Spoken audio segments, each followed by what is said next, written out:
En ce temps-là, Jésus sortit de nouveau le long de la mer. Toute la foule venait à lui et il les enseignait. En passant, il aperçut Lévi, fils d'Alphée, assis au bureau des impôts. Il lui dit, « Suis-moi ».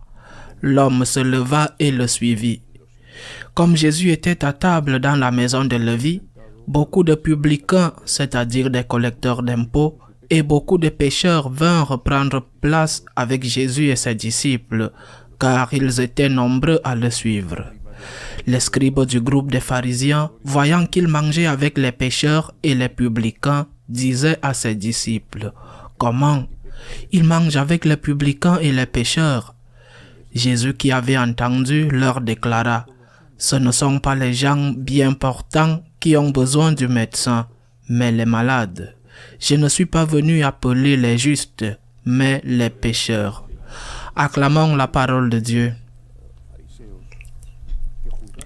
Ces scribes pharisiens qui jugeaient Jésus parce que des pécheurs publics, des pécheurs notoires l'entouraient, l'aimaient, le suivaient. Ces scribes se sont trompés.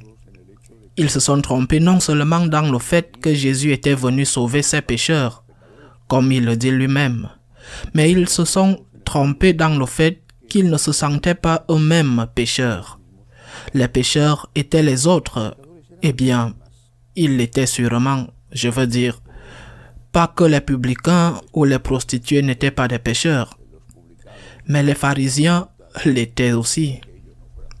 Je pense que c'est le premier enseignement. Que lorsque nous jugeons les autres, nous pouvons avoir raison. C'est-à-dire que cette personne a fait du mal. C'est possible, peut-être pas, parce que nous ne pouvons jamais savoir ce qu'est la conscience à l'intérieur. Mais bon, oui, on peut dire ce qu'il a fait mal. Laissons le jugement de Dieu à Dieu, mais ce qu'il a fait est mal.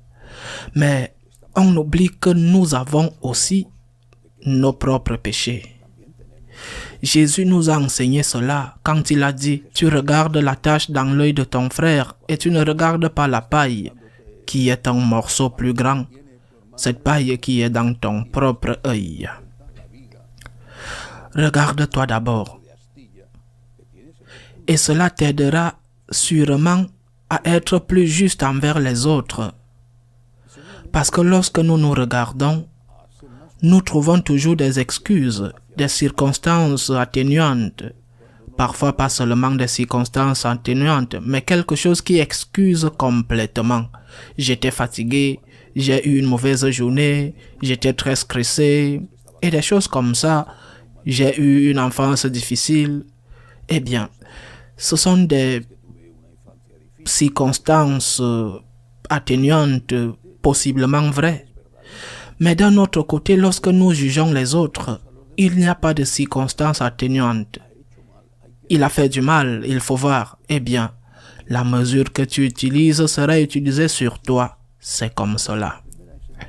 Ainsi donc, le premier enseignement du comportement de ces pharisiens est précisément cela. Ils considéraient les autres comme des pécheurs, mais eux ne l'étaient pas. En réalité, ils étaient tous pécheurs, pour une chose ou pour l'autre.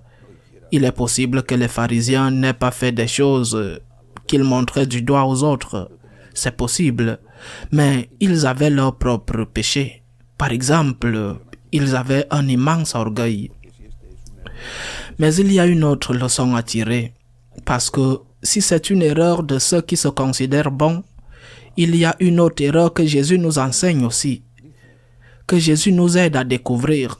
Jésus dit que ce ne sont pas les personnes en bonne santé qui ont besoin d'un médecin, mais les malades. Mais pourquoi les malades ont-ils besoin d'un médecin?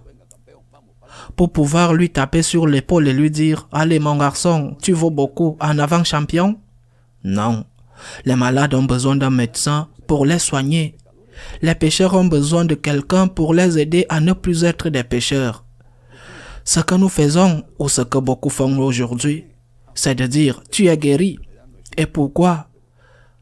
Parce que je te dis que ta maladie n'existe pas.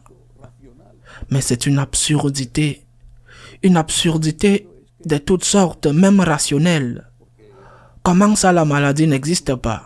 ce qu'ils disent aujourd'hui, c'est que tu n'es plus un pécheur parce que le péché que tu commets, ou même tous les péchés, ou les péchés contre le 6e commandement et le 9e commandement surtout, n'existent plus. Maintenant, ils ont disparu du décalogue, le 6e et le 9e bien sûr, et dans certaines circonstances, également le 4e et le 5e. C'est-à-dire que tout le monde, ce que le monde dit être bien, est bien. Et ce n'est pas un péché parce que le monde le dit. Ce n'est plus un crime, c'est devenu un droit. Par exemple, l'avortement. Donc, l'avortement n'est plus un péché parce que le monde le dit. C'est absurde. J'insiste, c'est comme si le médecin disait au malade, tu es guéri simplement parce que je te dis que tu es guéri.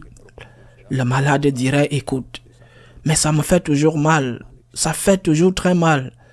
Mais c'est juste ton imagination, lui dirait le médecin. Tu es sous suggestion, tu vas bien, écoute.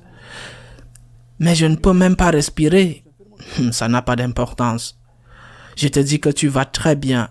Eh bien, c'est ce que fait un pourcentage. Je ne sais pas quelle proportion, mais un pourcentage élevé de prêtres. Le mal existe. Il existe objectivement. Le diable existe personnellement et existe en chacun de nous. Nous sommes malades. Ces pharisiens pensaient que les malades étaient les autres.